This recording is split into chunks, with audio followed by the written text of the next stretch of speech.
Aung Zaw, it's such a pleasure to see you today.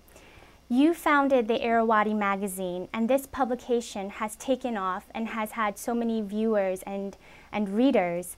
And today you're being awarded with the Shorenstein Award from Stanford University. How do you feel today about your accomplishments as a journalist? Well, it's beyond description. I think I'm happy.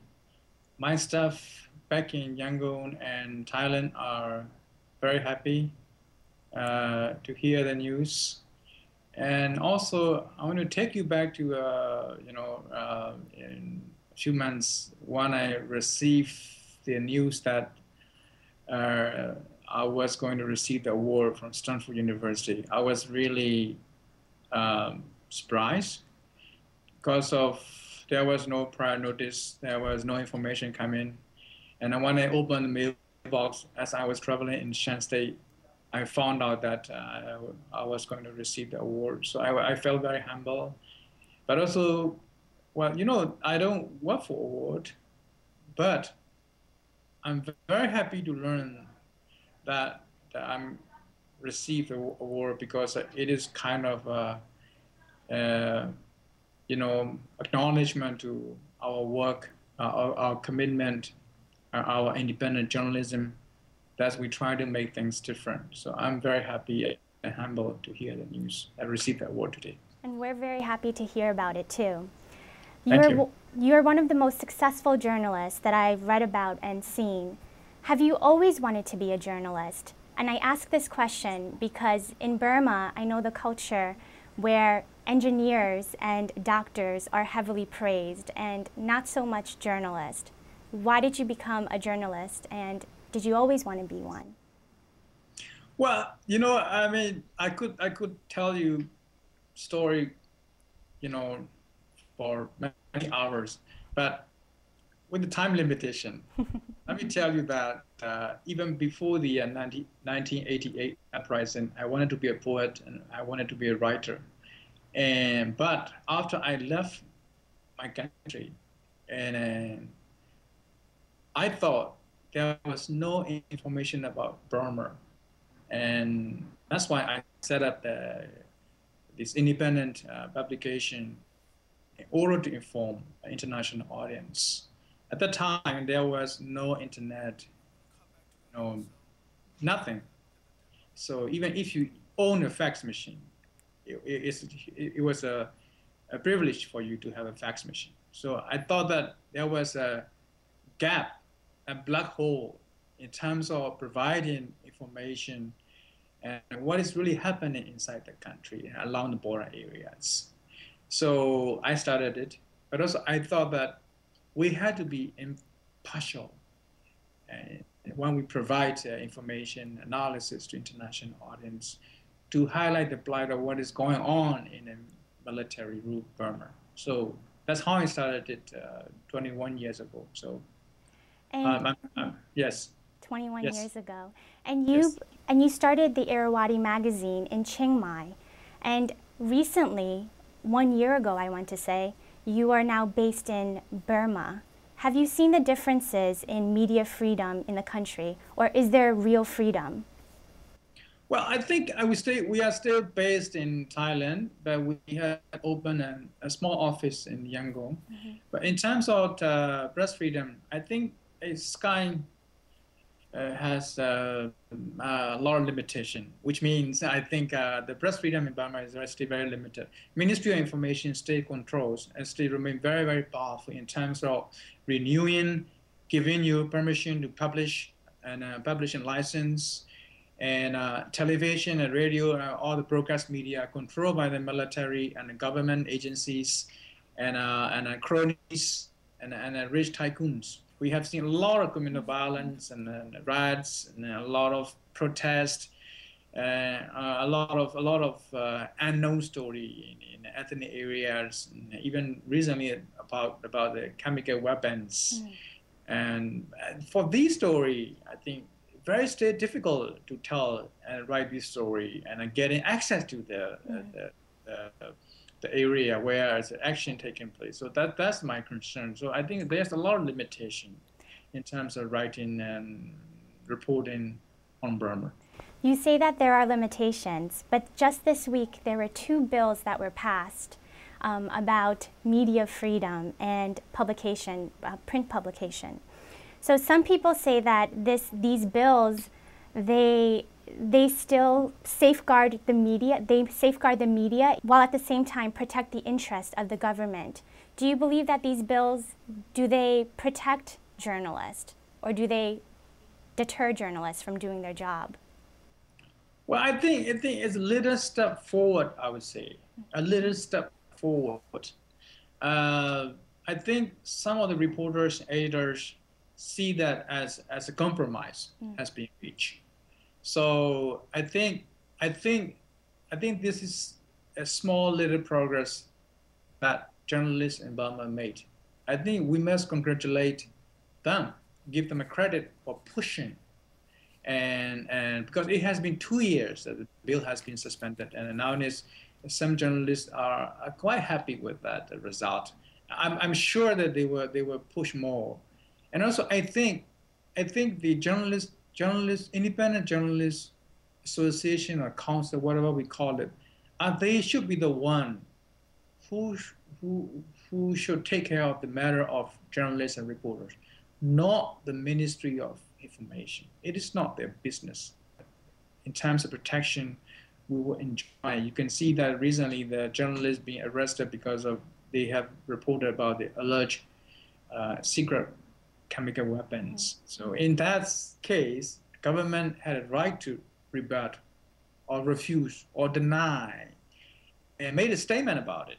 Or if they are transparent, why don't they bring journalists, to reporters, to all of us, to bring to this factory and show us nothing is there? So this kind of thing, instead of arresting journalists, doesn't make sense to me. It doesn't make sense. But I also wanted to ask you about social media and the impact that social media and Facebook particularly has on Burmese journalists. Do you think that Burmese people are taking social media, particularly Facebook, as face value? There have been so many reports that people say Burmese journalists inside Burma are taking quotes and citations from Facebook and even using rumors to report their stories. What do you think about this? Do you think that Burmese journalists need training, and how impactful is Facebook and social media to journalism in the country? I think social media plays a huge role in our country, even though the penetration is still very small scale. And even we have, out of 50 or 60 million population, we have only 1 million active Facebook accounts inside and outside the country, I believed. I could be wrong, but around 1 million. And what I'm worried is hate speech, using the Facebook and the social media to incite the hatred, and spread the rumor and spread the information that are not true, and making people believe in this information or news or photos, so that to create a lot of misunderstanding and even leading to a bloody violence in some areas, some quarter. That is very, very, very worrying for me. Your question about the taking the information from Facebook at the face value. Well, that's the problem. You know, I also use a Facebook, and a lot of my friends are very active Facebook players. It's just a social media. It's sharing your personal and your anecdotes or your personal information, and you can't take the Facebook at the face value. So this is something that I don't think you can train, but you can inform people about this social media. But also understandable with Burma as a closed country, being cut off from the whole rest of the international community or world. I think it's understandable that people are prone to jump into this bandwagon and then use it, whatever it costs. So I think we will reach to some sort of limit, and at that stage, we'll realize that this is going to be, this is not the thing that we can take at face value. In November of 2013, Google's CEO, Eric Schmidt, came to Johns Hopkins University in DC, and he reiterated what you had said about hate speech in Burma and on Facebook. And he said, you know, Facebook has been used around the world to topple dictators, mainly in the Middle East, right, with toppling Gaddafi and dictators. But how come in Burma we don't see the same way? Instead of, why is Facebook used as a tool to incite violence rather than to create peace and to create cooperation? I think Ms. Beck, I don't think we can jump on that conclusion yet. I think, well, you know, there are different groups of people, including the government people, propagandists, those who work at the psychological warfare department in the government, in the former regime.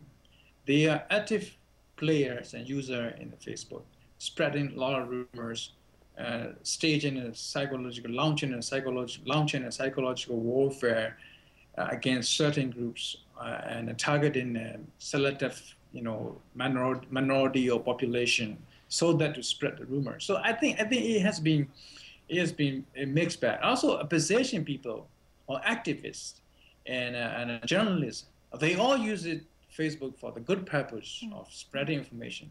I use Facebook almost every day just to see what kind of information are there, just to monitor and just to see that, you know, the trend of the people. Sometimes it is very interesting information, anecdote or rumors, and a photo even, and you can get some kind of tip-off from the Facebook so that you can expand the story or you can confirm whether it is true or not. It is useful, but at the same time, there are people who have a very ill intention using the social media and Facebook to do something very damaging to the society, which is not acceptable. So how do you tackle this as this prestigious journalist from the Irrawaddy reporting on Burma? How do you tackle hate speech, especially when you write about Rohingyas and Rakhines and the Muslim and Buddhist sectarian violence? How do you ensure that everything that we write is accurate and objective? I don't believe in censorship. I don't believe any government or Ministry of Information or Ministry of Propaganda, whatever you call it, should interfere in journalism or journalist work. But I believe that journalism, there is a self-regulatory, not self-censorship. And in that sense, one small mechanism that you can moderate and monitor your work and your operation, even your staff, about how to report, how to write accurately, and skill and capacity important in terms of covering one of the most difficult stories in the country, which is about now, I think, this sectarian violence and racial violence, and this is one of the most difficult story ever to cover for all of us. And we need a moderation, and we have to be very cautious telling the story. And we need a lot of professional skills and capacity to cover this story, I think.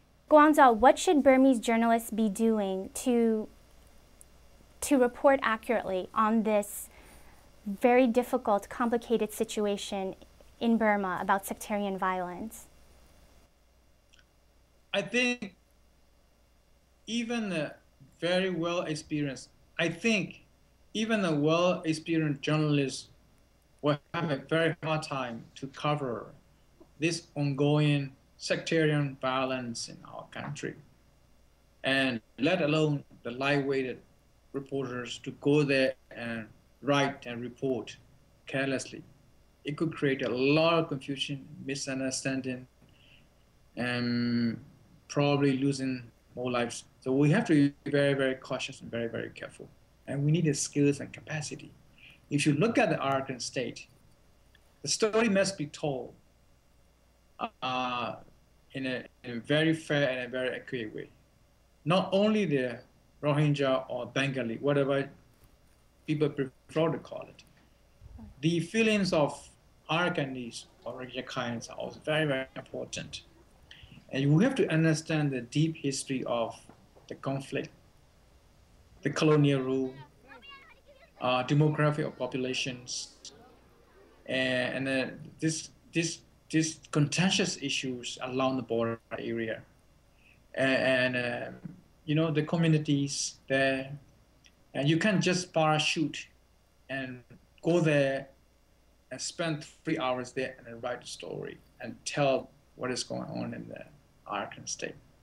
And we also have to understand the feeling of Arakanese and Rakhine, who now have an under siege mentality of that they believe that this country will be gone or their religion will be gone. And you have to understand Burma is uniquely located in Southeast Asia, flanked by China, India, and Bangladesh.